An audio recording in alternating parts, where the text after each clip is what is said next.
मित्रांनो, ठिपक्यांची रांगोळी या मालिकेच्या आजच्या भागामध्ये अप्पू लाडातच सर्वांना सांगते, खडूसने माझ्यावर त्या दिवशी रात्रभर प्रेम केले। तेव्हा सर्वजण त्या दोघांवर हसत असतात। शशांक तो विषय टाळतो आणि खूप रात्र झाली आहे, आपण आता घरी जाऊयात असं सांगतो। परंतु अप्पूला व्यवस्थित चालता येत नसतं। तेव्हा शशांक तिच्या हाताला पकडतो, तिला हळूहळू चाल असं प्रेमाने बोलत असतो। सर्वजण त्या दोघांकडे पाहतच राहतात। तर मानसी मध्येच विचारते, अप्पू, त्या दिवशी शशांक भाऊजीने तुझ्यावर रात्रभर प्रेम केले म्हणजे नक्की काय केलं? अप्पू खूप लाजत असते। तेव्हा अप्पू सांगते, खडूस नसला ना मला कशातच मजा येत नाही, कारण तो त्याचा हात मला झोपायला देतो। तेव्हा शशांक अप्पूला विचारतो, म्हणजे मी काही जोकर आहे का? मी नसल्यावर तुला मजा येत नाही ते? तेव्हा अप्पू सिरियस होते आणि पटकन बोलून जाते की पिकनिकला तू नव्हतास तेव्हा मी तुला खूप मिस केलं, आणि तसंही मी आता ठरवलं आहे, उद्यापासून मी खूप अभ्यास करणार आणि तुझं सर्व ऐकणार असं ती शशांकला सांगते।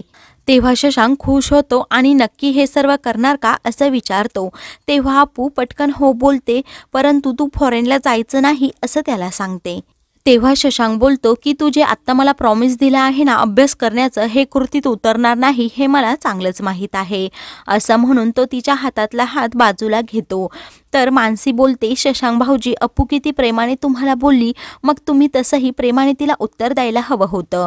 तेव्हा अप्पू मध्येच बोलते, लहान मुलांना लहान असताना मध खायला देतात, याच्या आईने याला मधच खायला दिलं नाही। तेव्हा त्या दोघांमध्ये पुन्हा वाद सुरू होतात। तर कोकी मध्येच विषय थांबवतो आणि बोलतो, लवकर घरी चला कारण खूप मोठी गुड न्यूज आहे। बाबीताईच्या लग्नाची बोलणी करण्यासाठी भास्कर आणि दीपाली घरी येणार आहेत। हे ऐकून सर्वजण खूप खुश होतात। तर अप्पू खूप एक्साइट होते। तेव्हा ती कुकी गँगला सांगते, आपण काय काय प्लॅन करायचं, आपण डान्स करायचा आणि कोणकोणती कपडे घालायची असंही ती खूप उत्साहात सांगत असते। शशांक बोलतो, म्हणजे तू मला दिलेलं प्रॉमिस ते नाही का? अप्पू नाही बोलते। शशांक गमतीनेच तिच्यावर चिडतो। सर्वजण घरी जायला निघतात। त्यानंतर दुसऱ्या दिवशी दीपाली घरी येते। तेव्हा सुवर्णा दीपालीला विचारते, तू एकटीच का आली? भास्कर कुठे आहे? दीपाली सांगते, तो ओवीला नाश्ता भरवत होता, तेव्हा जास्त उशीर व्हायला नको म्हणून मीच अगोदर आले। माई सांगतात की आपल्या दोन कुटुंबामध्ये चांगला घरोबा आहे, परंतु भास्करच्या सोयीने लग्नाची बोलणी व्हायला हवीत। तेव्हा दीपाली मोठे दादा कुठे आहेत असं विचारते। विठू दादा सांगतात की ते जमिनीच्या कामासाठी गावी गेले आहेत। तेव्हा बहिणीच्या लग्नाची बोलणी सोडून ती गावी गेले म्हटल्यावर खूप महत्त्वाचं काम असेल असं दीपाली बोलते। त्यानंतर दीपाली बोलते, अगोदरच तुम्ही भास्करच्या लग्नाच्या बोलणीसाठी खूप वेळ घेतला आहे, आता दादांची वाट पाहण्यात काही एक अर्थ नाही असं ती जरा खोचकपणे बोलते। तिच्या ह्या बोलण्याचं सर्वांना वाईट वाटतं। तेव्हा सुवर्णा सांगते, तुम्ही नक्की काय बोलतात ते आम्हाला समजत नाही। तेव्हा दीपाली सांगते की जेव्हा आम्ही परदेशाहून इथे आलो तेव्हा आम्हाला वाटलं भास्करने सर्व सत्य सांगितल्यावर विद्याताई लगेच लग्नासाठी होकार देतील, परंतु त्यांनी तर खूप वेळ घेतला। तेव्हा बाबी आत्या सांगतात, मला हा सर्व विचार करण्यासाठी थोडा वेळ तर माझा हवाच होता। तेव्हा माई तो विषय टाळतात आणि आम्हाला बाबी वंशांची खूप काळजी लागून होती, त्यांचं कसं होणार, परंतु भास्कर येऊन सर्व सावरलं आहे। त्यानंतर माई खूप उत्साही असतात। त्या सांगतात की आता आम्हाला असं झालंय, कधी एकदा बाबी वंशांचं लग्न होतंय आणि आम्ही मजा करतोय। तेव्हा दीपालीही खूप हसत असते। तर माई तिला विचारतात, तुझी काही हरकत तर नाही ना? तेव्हा बाबी आत्या एकदम भावूक होतात आणि माईंना विचारते की मला ह्या घरातून हाकलण्याची तुम्हाला तर खूप घाईत झालेली दिसते असं म्हणून त्या खूप रडत असतात। माई आणि सुवर्णा बाबी आत्याजवळ जातात आणि बाबी आत्याला समजावून सांगत असतात की आमच्या ह्या बोलण्याचं तू एवढं मनाला लावून घेऊ नकोस, आमच्या बोलण्याचा हा अर्थ नव्हता, आमच्या आयुष्यात सर्व काही चांगलं व्हावं हाच आमचा हेतू आहे। तर विठू दादा मध्येच बोलतात, अगं तू एकदम हाकेच्या अंतरावर तर इथे राहणार आहेस भास्कर बरोबर। तेवढ्यातच भास्कर तेथे येतो। बरोबर आहे असं विठू दादांना बोलतो।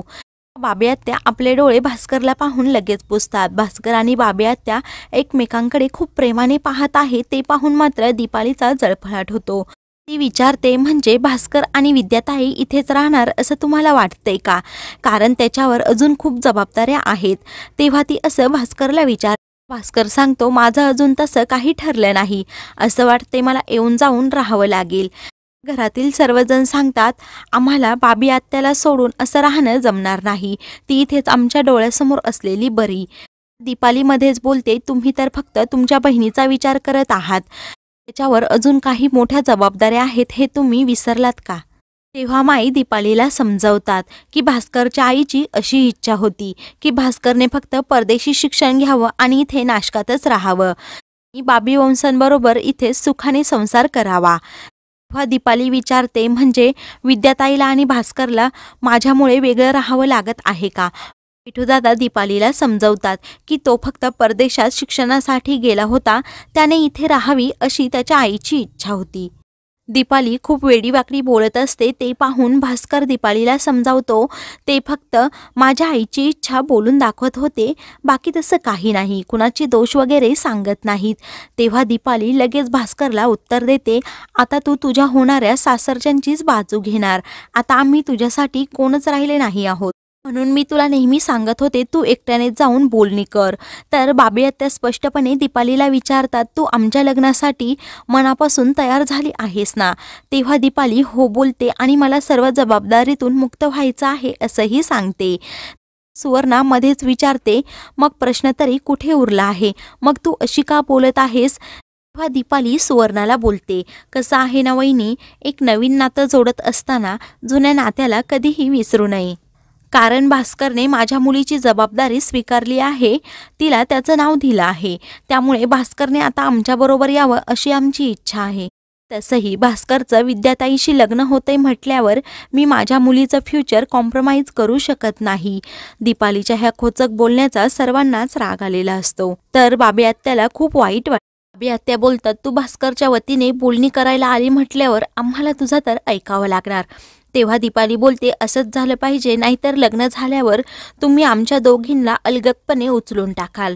तेव्हा भास्कर बोलतो, तू कुठला विषय कुठं नेतेस दीपाली, तुला तरी समजतं का? आणि विद्या तशी नाही, तू चुकीचा समज का करून घेतेस?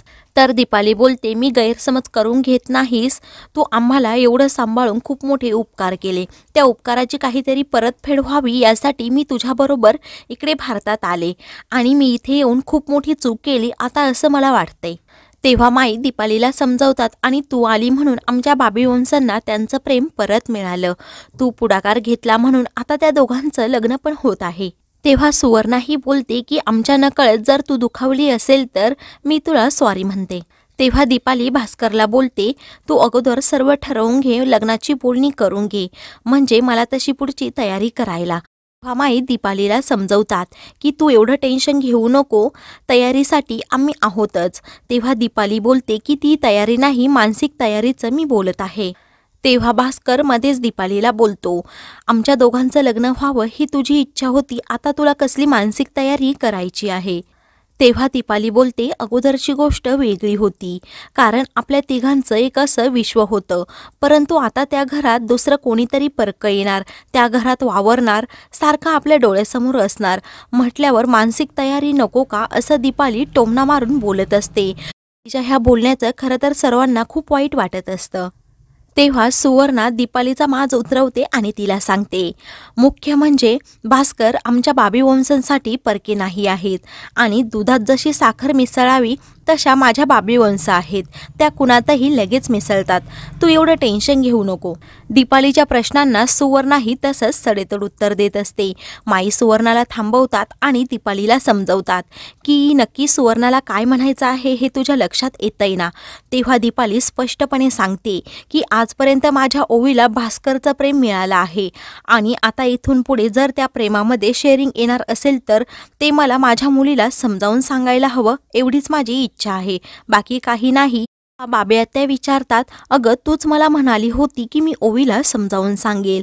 तेव्हा दीपाली बोलते, तिला समजावून सांगणं खूप अवघड आहे. आपल्या मुलीसाठी एका आईला काय काळजी वाटते हे आई झाल्याशिवाय समजत नाही, असा ती अप्रत्यक्ष टोमणा बाबी आत्याला मारते. बाबी आत्याला खूप वाईट वाटत असतं. तेव्हा भास्कर दीपालीला सांगतो, ओवीची समजूत मी घालेल, तू एवढं टेन्शन घेऊ नकोस. तेव्हा दीपाली बोलते, जर तिने समजून घेतलं नाही तर तू लग्न मोडशील का? दीपालीच्या ह्या उत्तरावर सर्वांना खूप मोठा धक्का बसतो. दीपालीच्या ह्या बोलण्याचा सर्वांना खूप राग आलेला असतो। कुकी आणि अपर्णा आपापसात बोलत असतात की ही दीपाली तर खूप आगाऊ बाई आहे आणि आपली बाबी त्यात भोळी पडते। आपल्या बाबीचं कसं होणार, काही पण ही वदवून घेईल। हिला दादाच उत्तर द्यायला इथे पाहिजे होते, म्हणजे हिला समजलं असतं कानिटकर आहेत तरी काय।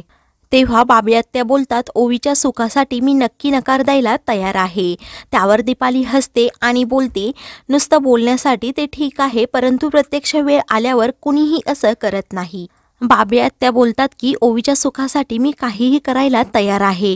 असं म्हणून त्या भास्करला बोलतात की तू आणि दीपाली अगोदर ओवीबरोबर बोल आणि मग आपण लग्नाची तारीख ठरवूयात।